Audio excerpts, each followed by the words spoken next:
Rosana! Napalingon ako sa tumawag sa pangalan ko. Ngumiti ako sa kanya kahit hindi ako masayang makita siya. Niyakap niya ako. Like a sister she misses so much.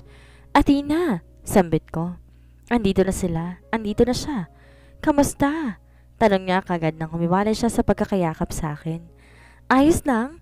Kasual at tugon ko lang sa maikling tanong niya. Hindi ka ba sinungitan ng asawa ko? Napailing lamang ako. Di naman niya ako kinibo unless about kay Amiel. Sambit ko at nagkibit balikat. Ay naku, mabuti naman. Ramdam ko kasi pagka-discuss niya sa'yo last time. Napatikim lang ako. Well, hindi ko ramdam na ayaw niya sa akin. Lalo na kagabi hanggang kaninang madaling araw. Kung alam mo lang, halos ayaw na niyang bumangon at umalis sa pagkakabaon sa akin. Umiti na lamang ako. Tama namang pababa na si Adriel habang buhat-buhat si Amiel. Mabilis sumakbang papalapit sa kanila si Athena, yumakap sa kanyang mag-ama. Napaiwas naman ako ng tingin sa kanila na magtamang mata namin ni Adriel. Hindi to nakangiti at hindi rin nakasimangot. As usual, naka-poker face lamang siya. At hindi mapigilan sa isipan kong maisipan mga ginagawa namin this past 2 days na kami lang magkasama. Kaya umiwas na ako ng tingin. May naramdaman akong biglang pumulupot ng kamay sa bewang ko. Napalingon ako rito at nakangiti ang gwapong mukha ni Fernando ang tumambad sa akin. Fernando Clemente, isa sa kasosyo ni Athena sa negosyo at ang kaibigan mula sa New York na alam din ang lahat mula sa akin nakaraan. Kasama si Adriel at ang aking mga anak. Bakit siya nandito? Naramdaman kong paghalik niya sa gilid ng labi ko at nakita yun ng lahat at bigla silang naghiyawan na parang kinikinig sa naging akto ni Fernando. Di ko maiwasang mapasulyap kay Adriel and I saw burning madness in his eyes while seriously looking at us. Narinig ko pang pagbulong ni Fernando sa akin na nagpahawak sa akin sa braso niya. He's staring at me like he wants to kill me this instant, Rosana. At masalo lang din niya ako niyakap. Too pissed off, Adriel more. Bitawan mo na ako, Fernando. Mahina pero may diing utos ko sa kanya. But no luck, I know him. He hates Adriel so much and he will take this chance to annoy him more. Lalo pat napatunay niyang naiirita si Adriel na nakatanaw sa amin. Nope, I miss you so much. Fine. Ayaw niyang bumitaw kaya kinaladkad ko na siya paalis sa bahay at sa presensya ng lahat. Dinala ko siya sa medyo may kalayo ang parte ng isla kung saan matatanaw ang buong karagatan. My favorite place here in the island na nadiscover ko lang kahapon na mag-stroll ako ng madaling araw to find peace to deeply think the things palabas. Umupo naman siya sa isang malaking bato na naroon habang ako'y nanatiling nakatayo at nakatanaw lang sa asul na karagatan. Why are you here? Paunang tanong ko na hindi siya tinitingnan. To save you. Maikli pero malaman niyang sagot kaya hindi ko maiwasan mapatingin sa kanya. And he was also nakatingin sa akin. Save me from what? Sambit ko na hindi seryosong sinasabi niya. Napansin ko naman ang seryoso ng gwapong mukha nito. Mula sa pagkarunod sa pagmamahal sa isang taong hindi karapat-dapat, your pure love. Ang lalim pero alam kong pinupunto niya. Kaya umiling ako at napatawa ng mapakla. I don't love him. Direktang tugon ko. Pwede mong lokohin ang sarili mo, Rosana, pero hindi ako. Dahil nakikita kong sarili ko sa'yo. Napakunot noo ako sa sinabi niya. Anong ibig niyang ipahiwatig? Tumayo siya sa pagkakaupo at tumakbong palapit sa akin. Hindi ako makasagot. Hindi makakibo. I am just staring at him with confusion. I still love you, Athena. I can see seriousness in his eyes. I told you not. Hindi ko na natapos pang sasabihin na bigla niya akong halikan. Mabilis lang yon just to make me stop from making talking, I guess. Inawakan niya mga pisngi ko at di ko kaya itulak siya papalayo kahit pag gusto ko. He is still my dearest friend who is so good to me despite of everything he knew about me. Ako na lang, Rosana. I will love you and your kiss as my own. You just want to be with your son, right? Kaya nandito ako ngayon at bumalik sa buhay ni Adriel Monteverde. Then I will help you get Amiel back in your arms. Just be with me, please. At doon na ako natauhan kaya naitulak ko siya na mahina papalayo. I don't deserve your love, Fernando. Nakita kong pagkadisgusto niya sa sinabi ko. Then Adriel doesn't deserve your love too? May galit na bulalas nito. I told you I don't love him. I never did. I just love my kids. Giit ko pang tugon sa naging paratang ni Fernando sa akin. Really? You never did? But why did you let him be inside you again? Huh? What are you saying? Mautal kong tanong sa kanya. You know what I am talking about, Rosana? Hindi ko na kailangan ipamukha pa sa yung ginagawa mong kasalanan kasama ang gagong Monteverde na yon. Napaupo na ako dahil sa binitawang mga salita ni Fernando. Napahilamas ako sa aking mukha. Naramdaman ko ang pagyakap ng braso niya sa akin. Dinampian niya ako ng mumunting halik sa aking ulo. He wants me to be his mistress again in exchange of letting me beside my son. Di ko alam kung bakit ko yun sinabi kay Fernando, but I need someone who I can say all the things that's haunting me. Right now, I need someone that I trusted the most besides Sophia, and it was him. You have a choice to select the right thing to do. But I chose to be his mistress. Damn it, Rosanna. I really don't know what to do with you now. Di na ako nagsalita at ganun din sa Fernando. Nakayakap lang siya sa akin habang nilalabas ko sa pamamagitan ng pagluha ang mga hinanakit sa sarili dahil sa mga naging desisyon nitong mga nakarang araw. Alam ko mali. Maling pumayag ako makipagrelasyon kay Adriel para lang makasama kong aking anak na lalaki. Pero siguro nga tama mga ginigit ni Fernando sa akin that I really love Adriela Monteverde from the start of our business deal until today that I became his mistress in bed. This is not about being with my son anymore because no matter how much I deny it to myself, I am already addicted to Adriel. And with this unrestricted desire, we're feeling to each other. Kaya ko pa kayang makawala? Kung ngayon ang tayong naisip ko lang gawin siya kay Athena, agawin, angkirin ng buo ang kanyang puso.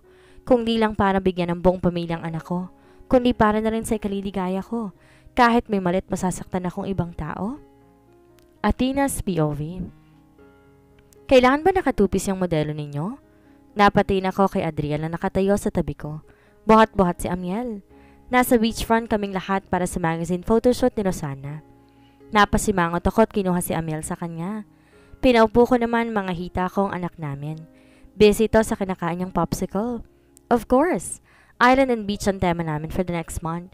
So alangan namang pasuotin ko si Rosanna ng saya. Sarcastic tugon ko sa kanya. Sumimangot at pinisilang ilong ko na kinangiti ko lang. I miss him. Silly wife. Nakangisi lang din itong sambit at binilik ng tingin sa may dagat kung saan kinukuhanan ng mga litrato si Rosanna. I miss you, hon. Napatingin naman tong muli sa akin. Yumuko at tinampian ako ng halik sa aking labi. It's supposed to be just a smack but I deepened it and I passionately moved my lips. He's about to insert his tongue inside my mouth when we heard someone cleared his throat. Napahiwalay tuloy ang labi namin ni Adriel sa isa't isa.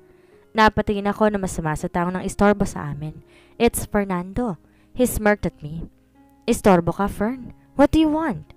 Singhal ko sa kanya. I think it's too revealing. Seryosong sambit nito. Napakulot noon naman ako. Yeah, it is. I'm not talking to you, dude. Napabalik tingin ako kay Fernando nang sumagot ito. Nakaramdam ako ng tensyon. Actually, kahapon pa lang ramdam ko na. Ang di ka nais-nais si ambience between these two. Hindi rin naman ikaw ang kausap ko. Problema ng dalawang to.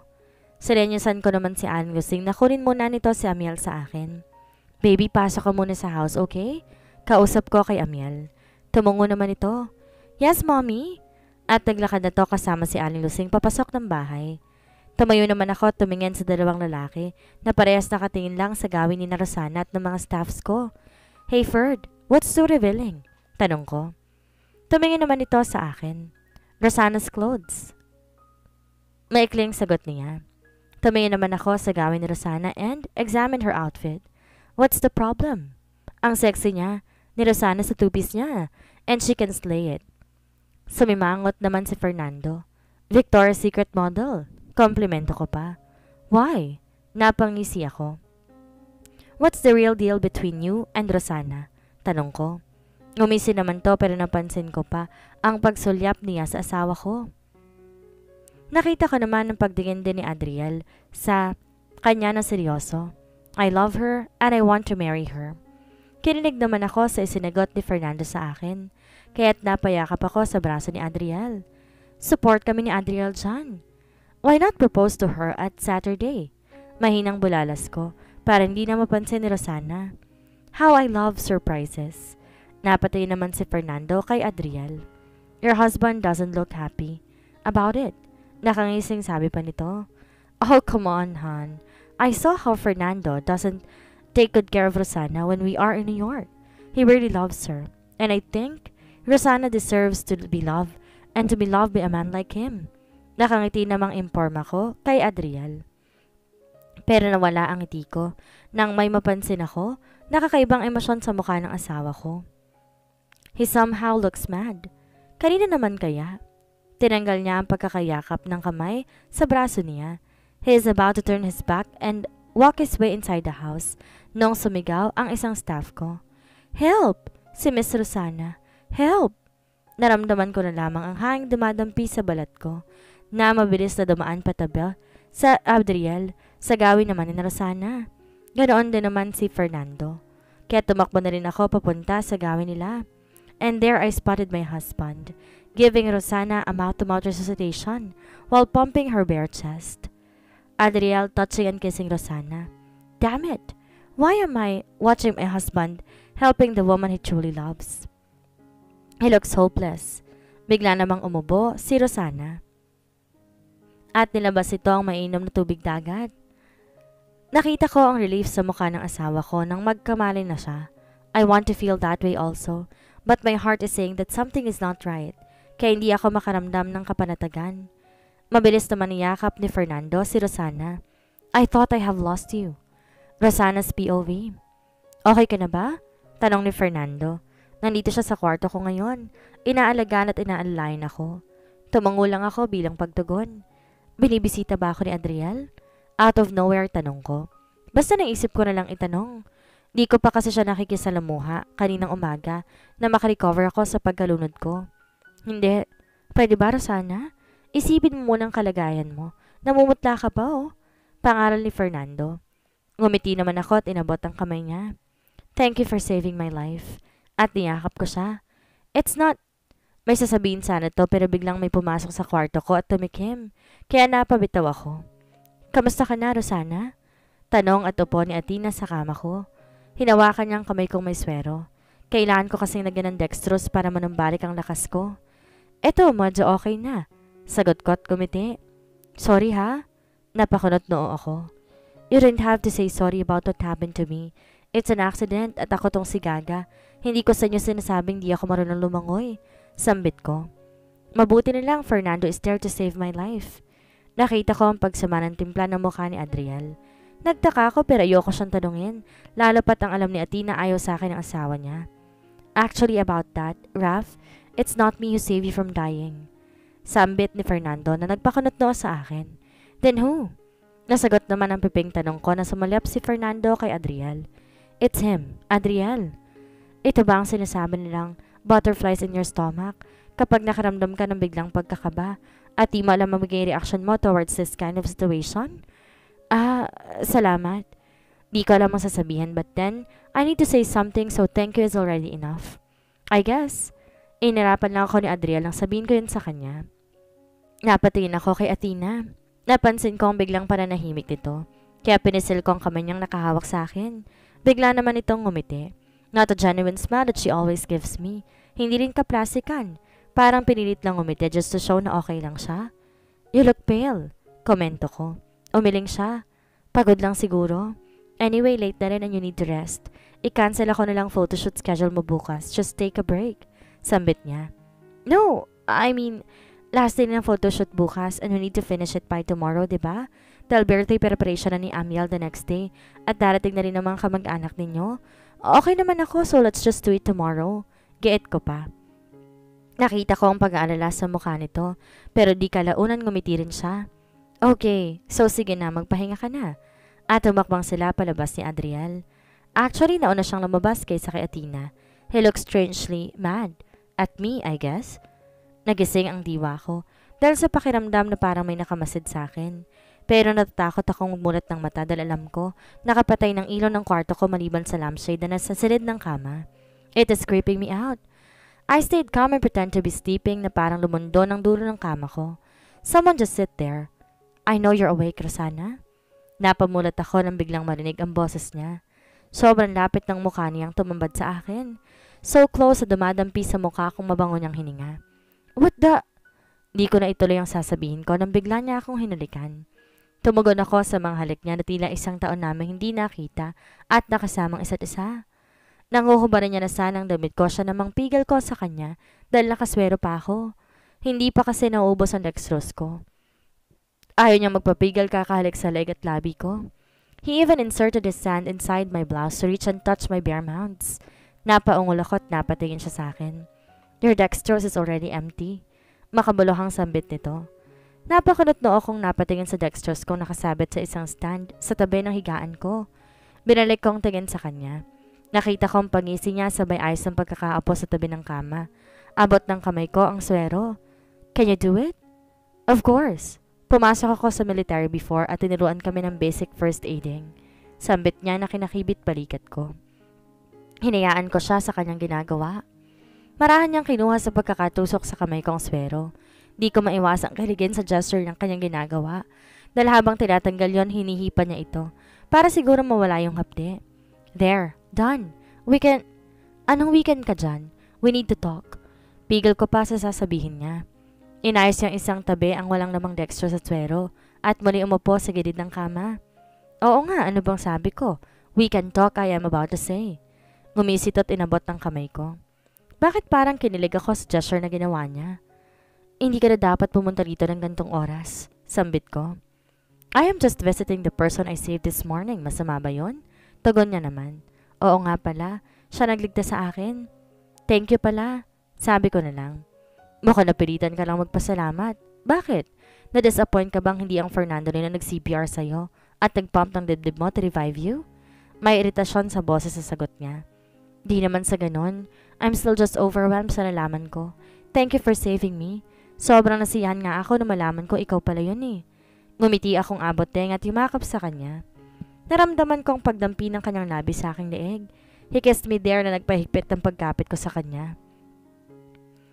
Baka may pumasok dito.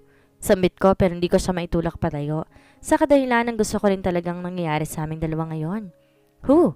That bastard Fernando? May pait at ines sa himig nito. At ano na naman ang kinalaman ni Fernando rito? Tanong ko. Napasingap ako ng kagatin niyang tenga ko at tinalikan ako sa aking labi. Stop being with him. Utos niya sa pagitan ng kanyang paghalik sa akin. Bakit parang feeling ko, nagsiselos ka ba? Lakas loob kong tanong sa kanya. Napatigil naman to sa pagdampi ng halik sa buong mukha ko at tiningnan ako. And why would I? Alam ko namang akin ka lang at ikaw ay kay Athena na. Ayokong hawakan ka ng iba sa ibang bagay na nasimulat sa Paul. Pag-aari ko na. Ano ako, isang manika? Hinalikan niya ako sa aking labi, consuming all of me. Hinawakan niyang aking pisngi. Paharap sa kanya, tinalikan ako sa aking labi na tinaguran ko rin naman.